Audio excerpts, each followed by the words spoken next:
Okay, so picture this. It's 2:47 a.m. and you're lying in bed staring at your phone. Not scrolling through social media, not watching videos, you're just looking at your bank account for the third time tonight. And here's the thing, you're not checking it because you're worried about overdrafting, you're not moving money around to cover bills, you're checking it because you finally crossed $50,000 in savings, and you literally cannot believe it's real. So you refresh the page. Still there. You close the app and open it again. Yep, still $50,142. And for the first time in your entire adult life, you're not terrified of checking your credit card statement. In fact, you're kind of excited about money. If that sounds weirdly specific, stick around, because what I'm about to share with you is going to completely change how you think about this number. My name is Maximus, and I spend way too much time thinking about why certain numbers completely transform people's financial psychology. If you're someone who's been grinding away at saving money but wondering when things are actually going to feel different, like genuinely different, make sure to hit that subscribe button and give this video a thumbs up if this helps you out. Because today we're diving deep into something that nobody talks about, the actual psychological rewiring that happens when you cross $50,000 in savings. And I'm not talking about motivation speak or feel-good nonsense. I'm talking about measurable, documented changes in how your brain processes decisions, risk, and opportunity. Look, here's what drives me crazy about mainstream financial advice. Everyone tells you to save money, build an emergency fund, be responsible, but nobody explains what actually happens when you do it. They treat $50,000 like it's just a bigger number than $5,000, like it's the same experience, just multiplied by 10. And that's where they're completely wrong. Something genuinely weird happens in your brain at $50,000. And I mean weird in the neuroscience sense, not in the I feel motivated sense.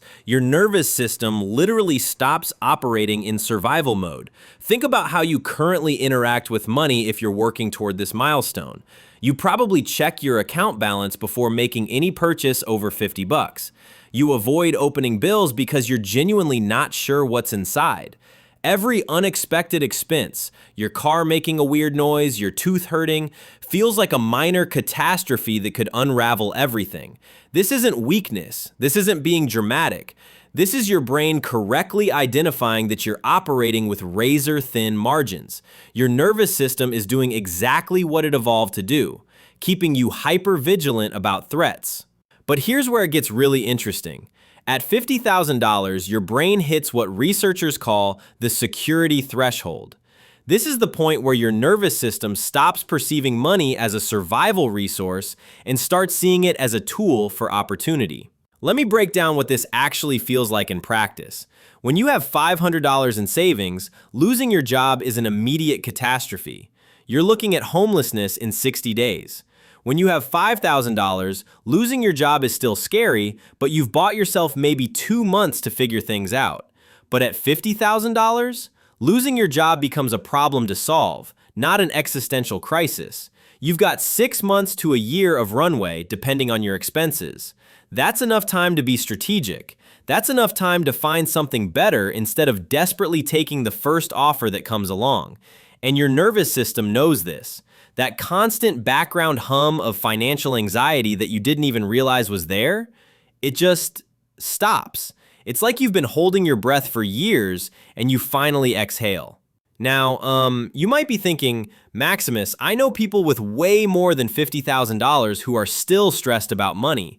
And yeah, you're right. Because this isn't actually about the specific number, it's about what that number represents relative to your expenses. If you spend $10,000 a month maintaining some ridiculous lifestyle, then $50,000 only gives you 5 months of runway. That's not enough to trigger the security threshold. But if you've learned to live on $3,000 or $4,000 a month, that's 16 months of complete freedom. That changes everything. Here's where things start getting really interesting from a psychology perspective. When you hit $50,000, you start making decisions from a place of abundance instead of scarcity. Even if $50,000 doesn't feel like abundance compared to what millionaires have, your brain rewires accordingly. I call this the confidence cascade, and it affects literally every area of your life. Your terrible boss who makes passive-aggressive comments in meetings, suddenly that doesn't land the same way. Why? Because you have what psychologists call agency. You're not trapped, you have options. The career confidence that comes with $50,000 in the bank is something you can't cannot fake or manufacture through affirmations or mindset work. It's a quiet assurance that comes from knowing you could walk away from a bad situation if you needed to. You don't have to stay in a toxic job because you're living paycheck to paycheck. You don't have to tolerate disrespect because you're desperate. And here's the kicker that most people don't realize. This confidence actually makes you more money. Think about it. When you're desperate, you negotiate poorly. You take the first salary offer. You're afraid to ask for raises. You stay in underpaying positions because the risk of job hunting feels too high. But when you have a 6 to 12 month runway, you negotiate hard. You walk away from lowball offers. You're willing to job hop for better opportunities because you're not operating from desperation. There was this study, and I wish I could remember the exact numbers, but the pattern is what matters, showing that people with substantial emergency funds earn significantly more over their lifetimes, even when controlling for education and starting salary. Why? Because they make career decisions from a position of strength. Let me give you a concrete example. Say you're making $60,000 a year and you get a job offer for $75,000. If you're living paycheck to paycheck, you take that offer immediately. You're just grateful for the $15,000 raise. But if you have $50,000 in the bank, you counter. You ask for $82,000. And you know what happens? A lot of times they meet you somewhere in the middle. Maybe you end up at $78,000 or $80,000. That's an extra $3,000 to $5,000 per year that you only got because you had the confidence to ask. Over a career, that compounds into hundreds of thousands of dollars, all because you had enough savings to not feel desperate. Now here's something that's going to sound completely backwards. When you hit $50,000 in savings, you often start spending less, not more. I know that sounds ridiculous.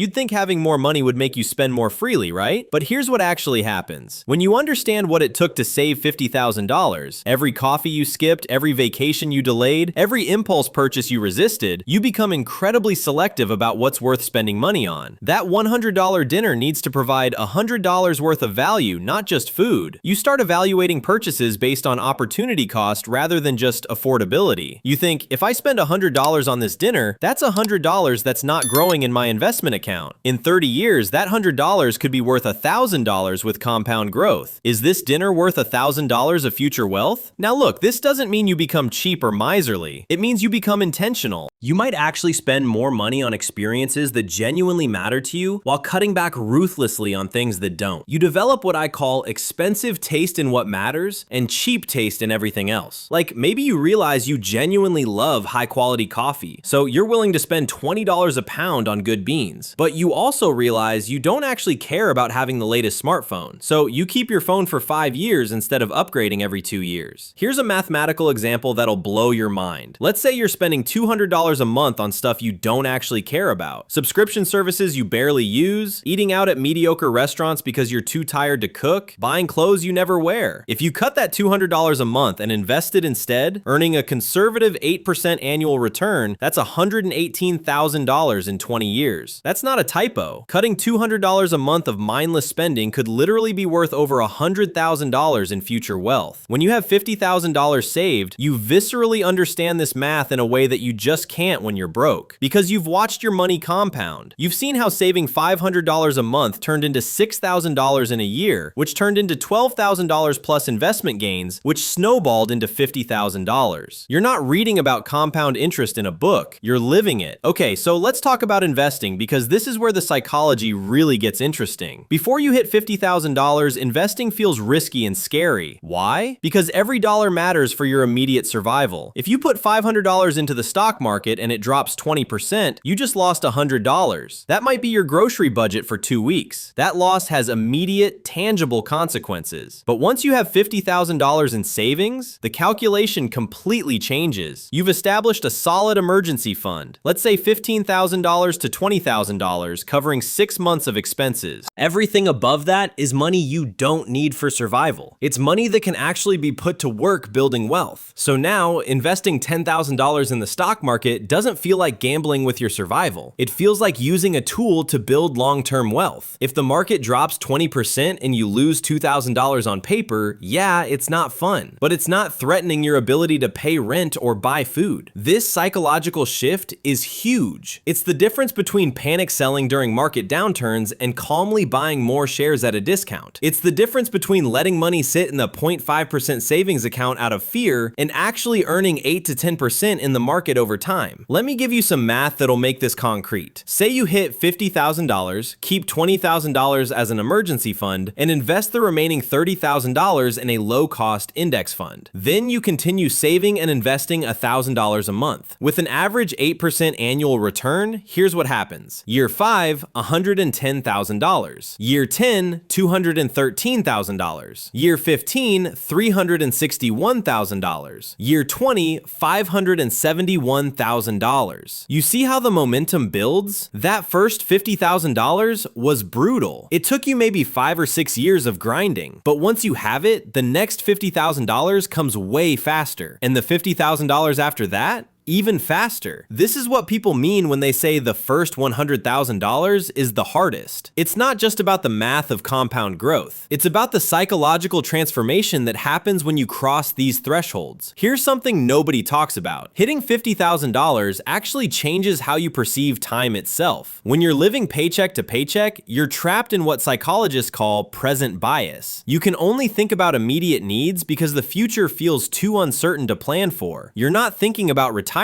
you're thinking about whether you can afford groceries this week. But substantial savings create what researchers call temporal flexibility. You start thinking in years and decades rather than weeks and months. That expensive gym membership stops being a luxury and becomes an investment in your future self. That boring but stable job becomes a strategic stepping stone rather than a prison sentence. That certification program that costs $2,000 stops being an impossible expense and becomes a career investment. Let me explain why this matters so much. If you can hit $50,000 by age 30, the math becomes absolutely insane. With compound growth at 8% and continuing to save aggressively, you're setting yourself up to potentially double your money every 7 to 10 years. That means age 30, $50,000. Age 40, $200,000 with continued contributions. Age 50, $600,000. Age 60, $1,500,000. These aren't exact numbers, they depend on how much you continue saving and market performance, but the pattern is what matters. The earlier you hit substantial savings, the more time you have for compound growth to work its magic. But you can only think this way when you're not in survival mode. When every dollar matters for immediate needs, you literally cannot afford to think about 20 or 30 years from now. Here's something kind of weird that happens around $50,000. You start developing what I call wealth paranoia, and I mean this in the best way possible. You become hyper aware of anything that could threaten your financial progress. That investment opportunity your coworker is raving about, instead of feeling FOMO, you start asking questions. What's the fee structure? What happens if you need to withdraw early? What's the actual historical performance, not just the cherry-picked examples? You start reading the fine print on everything. You become naturally suspicious of get-rich-quick schemes because you understand on a visceral level how hard it was to build what you have. This might seem excessive to people who've never built substantial savings. They'll say you're being overly cautious or that you're not taking enough risks.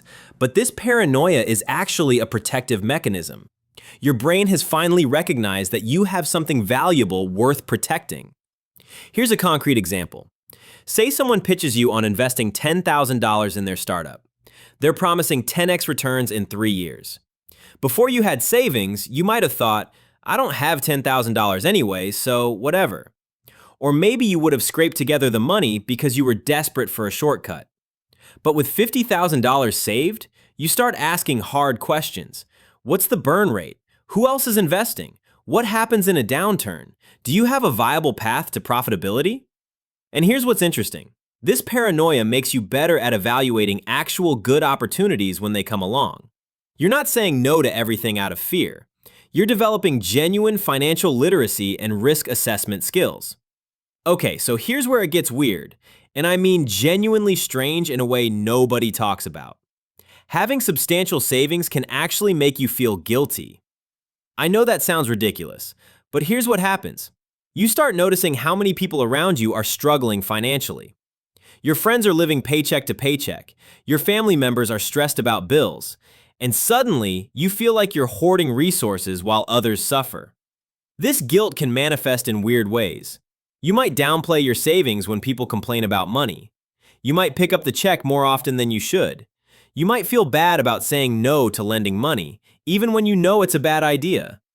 Let me be clear. You should not feel guilty about building wealth through discipline and sacrifice. You're not taking resources from others. You're creating your own security through choices you made. But it's worth acknowledging this feeling because it's so common. The key is learning to maintain boundaries while still being generous when appropriate. Your relationships also change in other ways. Some friends might start treating you differently, assuming you should always pick up the check or that you've somehow become less relatable. Family members might start coming to you with their financial problems, expecting free advice and emotional support. On the flip side, you might find yourself becoming more selective about who you spend time with. Financial compatibility becomes important in ways it wasn't before. You start noticing which friends are making progress toward their goals and which are stuck in destructive patterns. This isn't about being judgmental, it's about recognizing that your financial habits are heavily influenced by the people around you. Here's what $50,000 really represents: the freedom to choose. You can choose to stay in your current job because you genuinely like it, not because you're financially trapped. You can choose to take a calculated career risk because you have a safety net. You can choose to spend money on things that genuinely matter to you without guilt or stress. This freedom affects everything. Your health improves because you can afford to see doctors and buy good food. Your relationships improve because you're not constantly stressed about money. Your career progresses faster because you can make strategic decisions instead of desperate ones. Let me give you one final mathematical example that'll put this in perspective. Say you're 25 years old and you commit to hitting $50,000 by age 30. That's 5 years of aggressive saving, maybe $800 to $1,000 per month. Those 5 years will be hard. You'll sacrifice. You'll say no to things. You'll feel behind compared to friends who are spending freely. But by age 30, you have $50,000 plus the psychological transformation I've been describing. For the next 35 years until retirement, you make better decisions, earn more money, and build wealth systematically. Compare that to starting at age 35 or 40. You lose 10 to 15 years of compound growth plus all the career opportunities that come from having financial security. The difference could easily be $500,000 to $1 million in lifetime wealth. Look, I'm not gonna lie to you. Getting to $50,000 is hard. Really, genuinely, frustratingly hard. It requires sacrifice, it requires discipline, it requires saying no to things your friends are saying yes to. You'll question whether it's worth it. You'll wonder if you're missing out on life. You'll feel behind when you see other people taking vacations and buying new cars while you're grinding away at this number. But here's what I need you to understand. This isn't just about the money. This is about becoming a completely different person. Someone who thinks differently, decides differently, and moves through the world differently. The psychological transformation that happens at $50,000 is real. The confidence is real. The freedom is real. The opportunities that open up are real. So if you're on that journey right now, whether you're at $5,000 or $25,000 or $45,000, keep going. I'm serious. Every dollar you save is reprogramming your brain. Every month you stick to your budget is building financial muscles that most people never develop. And when you finally cross that threshold, you'll understand exactly what I've been talking about. That 2 a.m. moment when you check your account and realize you actually did it, that's not the end. That's just the beginning of a completely different life. If you found this helpful, make sure you're subscribed because we dive deep into these financial psychology topics every week. Drop a comment below and let me know where you're at on your journey to 50K. Are you just starting? Halfway there? Already crossed it and experiencing exactly what I described? I read every single one. I'll see you in the next video. Now go build that wealth.